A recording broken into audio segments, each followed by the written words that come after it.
शांताकारं भुजंगशयनं पद्मनाभं सुरेशं विश्वाधारं गगनसदृशं मेघवर्णं शुभांगं लक्ष्मीकान्तं कमलनयनं योगिभिर्ध्यानगम्यं वंदे विष्णुभवभयहरं सर्वलोकैकनाथं।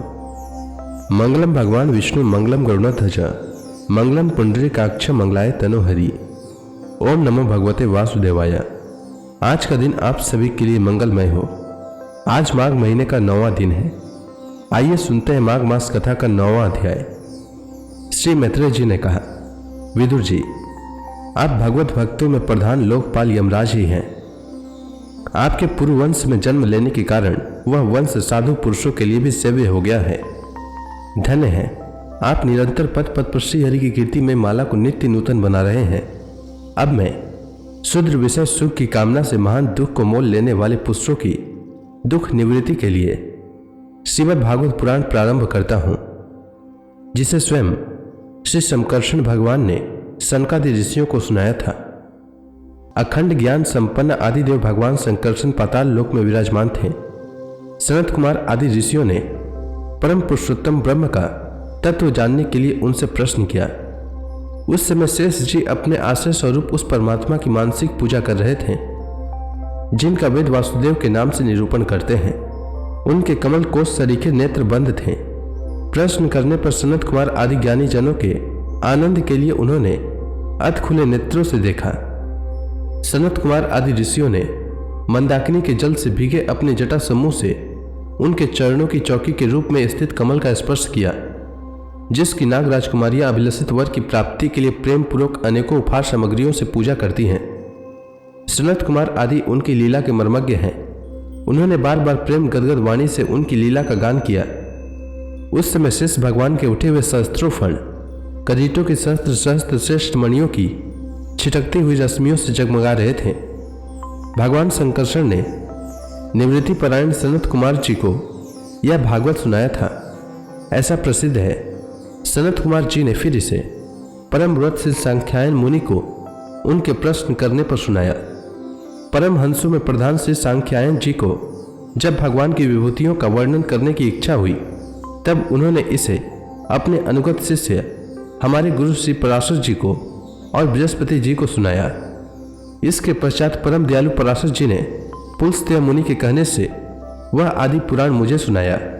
वत्स, श्रद्धालु और सदा अनुगत देखकर अब वही पुराण मैं तुम्हें सुनाता हूं। सृष्टि के पूर्व यह संपूर्ण विश्व जल में डूबा हुआ था। उस समय एकमात्र श्री नारायण देव से शैया पर लेटे हुए थे। वे अपनी ज्ञान शक्ति को अक्षुण्ण रखते हुए ही योग निद्रा का आश्रय ले अपने नेत्र मुंदे हुए थे। सृष्टि कर्म से अवकाश लेकर आत्मानंद में मग्न थे। उनमें किसी भी क्रिया का उन्मेष नहीं था। जिस प्रकार अग्नि अपनी दाहिका आदि शक्तियों को छिपाए हुए काष्ठ में व्याप्त रहता है, उसी प्रकार श्री भगवान ने संपूर्ण प्राणियों के सूक्ष्म शरीर को अपने शरीर में लीन करके अपने आधारभूत उस जल में शयन किया।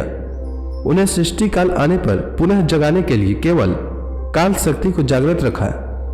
इस प्रकार अपने स्वरूप भूता चित्त शक्ति के साथ एक सहस्त्र चतुर्युग पर्यंत जल में शयन करने के अनंतर जब उन्हीं के द्वारा नियुक्त उनकी काल शक्ति ने उन्हें जीवों के कर्मों की प्रवृत्ति के लिए प्रेरित किया, तब उन्होंने अपने शरीर में लीन हुए अनंत लोक देखे। जिस समय भगवान की दृष्टि अपने में निहित लिंग शरीर आदि सूक्ष्म तत्वों पर पड़ी, तब वह कालाश्रित रजोगुण से सुभित होकर सृष्टि रचना के निमित्त उनके नाभि देश से बाहर निकला। कर्म शक्ति को जागृत करने वाले काल के द्वारा विष्णु भगवान की नाभि से प्रकट हुआ वह सूक्ष्म तत्व कमल कोश के रूप में सहसा ऊपर उठा और उसने सूर्य के समान अपने तेज से उस अपार जल राशि को देदीप्यमान कर दिया। संपूर्ण गुणों को प्रकाशित करने वाले उस सर्वलोकमय कमल में वे विष्णु भगवान ही अंतर्यामी रूप से प्रविष्ट हो गए। तब उसमें से बिना पढ़ाए हुए स्वयं संपूर्ण वेदों को जानने वाले साक्षात वेद मूर्ति श्री ब्रह्मा जी प्रकट हुए, जिन्हें लोग स्वयंभू कहते हैं। उस कमल की कर्णिका में बैठे हुए ब्रह्मा जी को जब कोई लोक दिखाई नहीं दिया, तब वे आंखें फाड़कर आकाश में चारों ओर गर्दन घुमाकर देखने लगे। इससे उनके चारों दिशाओं में 4 मुख हो गए। उस समय प्रलयकालीन पवन के थपेड़ों से उछलती हुई जल की तरंग मालाओं के कारण उस जल राशि से ऊपर उठे हुए कमल पर विराजमान आदिदेव ब्रह्मा जी को अपना तथा उस लोक तत्व रूप कमल का कुछ भी रहस्य न जान पड़ा। वे सोचने लगे, इस कमल की कर्णिका पर बैठा हुआ मैं कौन हूं? यह कमल भी बिना किसी अन्य आधार के जल में कहां से उत्पन्न हो गया? इसके नीचे अवश्य कोई ऐसी वस्तु होनी चाहिए जिसके आधार पर यह स्थित है। ऐसा सोचकर वे उस कमल की नाल के सूक्ष्म छिद्रों में होकर उस जल में घुसे, किंतु उस नाल के आधार को खोजते खोजते नाभि देश के समीप पहुंच जाने पर भी वे उसे पा न सके। विदुर जी, उस अपार अंधकार में अपने उत्पत्ति स्थान को खोजते खोजते ब्रह्मा जी को बहुत काल बीत गया। यह काल ही भगवान का चक्र है जो प्राणियों को भयभीत करता रहता है। अंत में विफल मनोरथ हो वे वहां से लौट आए और पुनः अपने आधारभूत कमल पर बैठकर धीरे धीरे प्राण वायु को जीतकर चित्त को निसंकल्प किया और समाधि में स्थित हो गए। इस प्रकार पुरुष की पूर्ण आयु के बराबर काल तक अच्छी तरह योगाभ्यास करने पर ब्रह्मा जी को ज्ञान प्राप्त हुआ। तब उन्होंने अपने उस अधिष्ठान को, जिसे वे पहले खोजने पर भी नहीं देख पाए थे, अपने ही अंतःकरण में प्रकाशित होते देखा। उन्होंने देखा कि उस प्रलयकालीन जल में शेष जी के कमल नाल सदृश गौर और विशाल विग्रह की शैया पर पुरुषोत्तम भगवान अकेले ही लेटे हुए हैं। शेष जी के 10,000 फण छत्र के समान फैले हुए हैं। उनके मस्तकों पर किरीट शोभायमान है। उनमें जो मणियां जड़ी हुई है उनकी कांति से चारों ओर का अंधकार दूर हो गया है। वे अपने श्याम शरीर की आभा से मरकत मणि के पर्वत की शोभा को लज्जित कर रहे हैं। उनकी कमर का पितपट पर्वत के प्रांत देश में छाए हुए सायंकाल के पीले पीले चमकीले मेघों की आभा को मलिन कर रहा है। सिर पर सुशोभित स्वर्ण मुकुट स्वर्णमय शिखरों का मान मर्दन कर रहा है। उनकी वनमाला पर्वत के रत्न, जलप्रपात, औषधि और पुष्पों की शोभा को परास्त कर रही है तथा उनके भुजदंड वेणुदंड का और चरण वृक्षों का तिरस्कार करते हैं। उनका वह श्री विग्रह अपने परिमाण से लंबाई चौड़ाई में त्रिलोकी का संग्रह किए हुए है। वह अपनी शोभा से विचित्र एवं दिव्य वस्त्राभूषणों की शोभा को सुशोभित करने वाला होने पर भी पीतांबर आदि अपनी वेशभूषा से सुसज्जित है। अपनी अपनी अभिलाषा की पूर्ति के लिए भिन्न भिन्न मार्गों से पूजा करने वाले भक्तजनों को कृपा पूर्वक अपने भक्त वांछा कल्पतरु चरण कमलों को दर्शन दे रहे हैं, जिनके सुंदर अंगुली दल नक्ष चंद्र की चंद्रिका से अलग अलग स्पष्ट चमकते रहते हैं। सुंदर नासिका अनुग्रह वर्षी भौं है।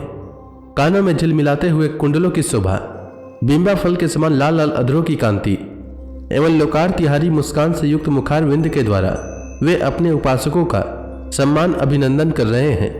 वत्स, उनके नितंब देश में कदम कुसुम की केसर के समान पीत वस्त्र और स्वर्णमय मेखला सुशोभित है तथा वक्ष स्थल में अमूल्य हार और सुनहरी रेखा वाले शिवत्स चिन्ह की अपूर्व शोभा हो रही है। वे अव्यक्त मूल चंदन वृक्ष के समान हैं। महामूल्य केयूर और उत्तम उत्तम मणियों से सुशोभित उनके विशाल भुजदंड ही मानो उनकी सहस्त्रों शाखाएं हैं और चंदन के वृक्षों में जैसे बड़े बड़े सांप लिपटे रहते हैं, उसी प्रकार उनके कंधों को शेष जी के फणों ने लपेट रखा है। वे नागराज अनंत के बंधु श्री नारायण ऐसे जान पड़ते हैं मानो कोई जल से घिरे हुए पर्वत राज ही हो।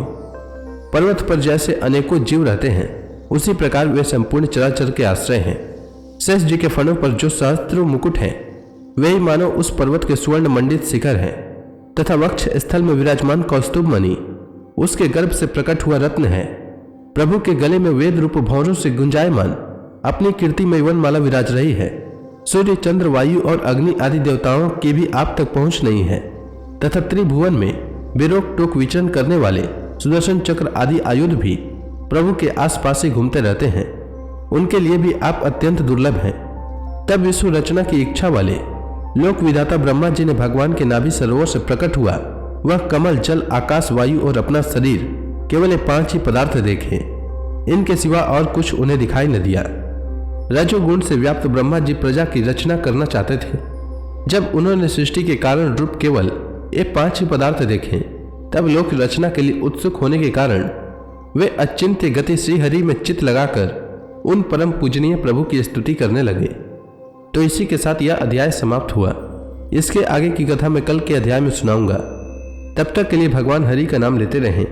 तो प्रेम से बोलिए भगवान विष्णु की जय, श्री कृष्ण भगवान की जय, लक्ष्मी माता की जय, तुलसी माता की जय, समस्त देवी देवताओं की जय।